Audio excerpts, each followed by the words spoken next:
Hiya John, lovely to meet up with you and begin doing some work on your game. Hopefully you've enjoyed the changes that we made in the short period following your lesson. Look forward to watching this one progress over the coming months. Your biggest issue that you had at the start was this idea of, or this feeling that you were gaining a little bit of height as you completed the backswing. So just at that last little bit, left shoulder would pop up, head would lift. This would perhaps be more exaggerated with the longer clubs, and you felt that it was very much the reason why you could or feel a little bit stuck underneath it. A lot of good things in your swing, as you'd expect with someone off your handicap of +3, playing a lot of golf, doing well in tournaments, etc. over the years. So there's a lot of good stuff in there. There's a lot of things that you wouldn't necessarily need to change. There's some things you might want to change, as per this session, that are more sort of nuisance value, very accurate ball hitter, but just getting that odd shot that pulls to the left. We talk about that being a lot related to your club face. You want to take the release out of the golf swing.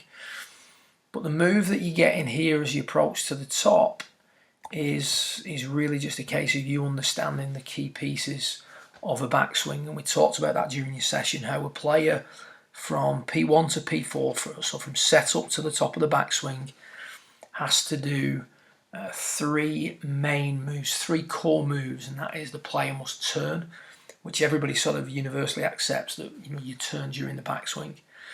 The player will also extend, so the spine will stretch out, the legs will start to straighten, the pelvis will change better, its forward bend will start to diminish, and the player will also left tilt. And it's that extending and left tilting that is misinterpreted by a lot of people.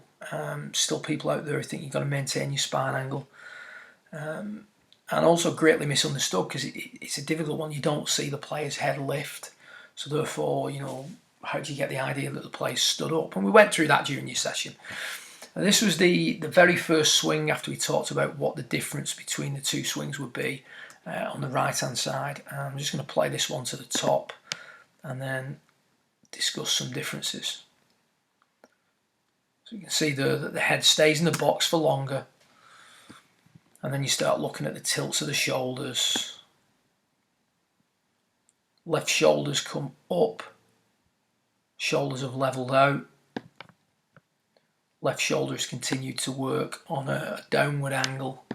So we're swinging in a circle on a tilted angle. As a result, the arms don't look as lifted. And there's a much bigger gap between the knees.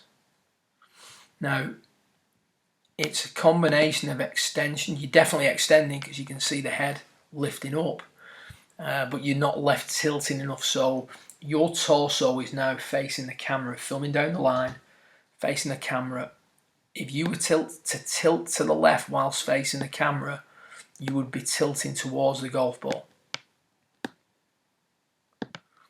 Now, in order to keep your head on the club that I've put against your forehead on the right, you have to continuously left tilt whilst turning and extending. You're definitely turning on the left, you're definitely extending on the left, but the swing simply lacked the element of left tilt. You didn't left tilt for long enough. And once the left tilt stops, the extension pushes you up out of the box. And we talked about your knees and the effect that the knee would have. So at P3, when the left arm's parallel, the lead leg's been flexing forward and the trail leg's been straightening. Now that straightening of the trail leg and flexing of the lead leg varies from player to player and from club to club.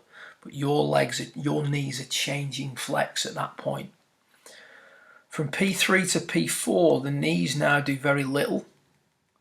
And that's when the extension starts to take over. So whilst we're extending, we're not continuing to left tilt, which is why the head comes out of the box. On this swing, the knees are changing flex continuously throughout the backswing. So there's more changing of the knee flex throughout the backswing. It's more of an incremental changing of the knee flex. And it's that flexing of the lead leg in particular. So the lead leg flexing towards the target line a little bit more. As it's working inwards, as the hips turn, the knee will work in. We discussed that as well.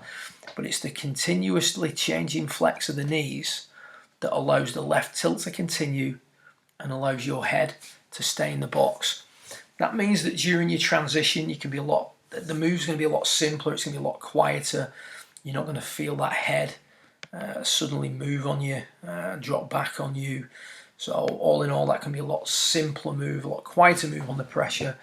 And any player who extends a little bit too early, if you will, starts moving the head out of the box and then stays there, does run the risk of club dropping behind him too much, wrist angles coming out too fast, back of the left hand rolling, or club face rolling too quick.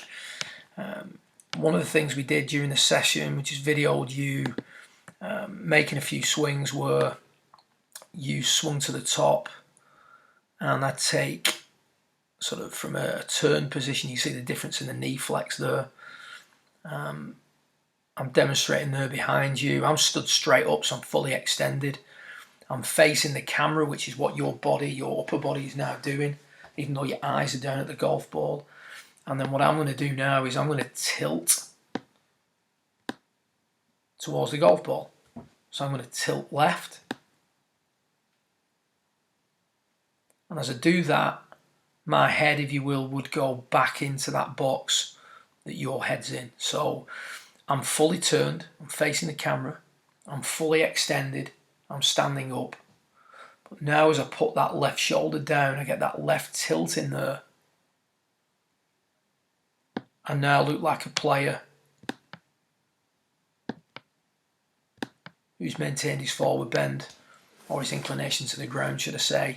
And I've done that, a combination of things. I can only side bend my spine so much, and then I've got to start flexing the knees to do it. And I think that's quite a nice comparison for you there to finish. The difference in the way the knees are working here on the right compared to the knees working on the left. And the shoulder tilts are different because the knees have worked differently, and that's keeping you in your inclination to the ground. Good luck with it. If you've got any questions, feel free to give me a call, and I look forward to working with you again in a couple of weeks' time. Well done.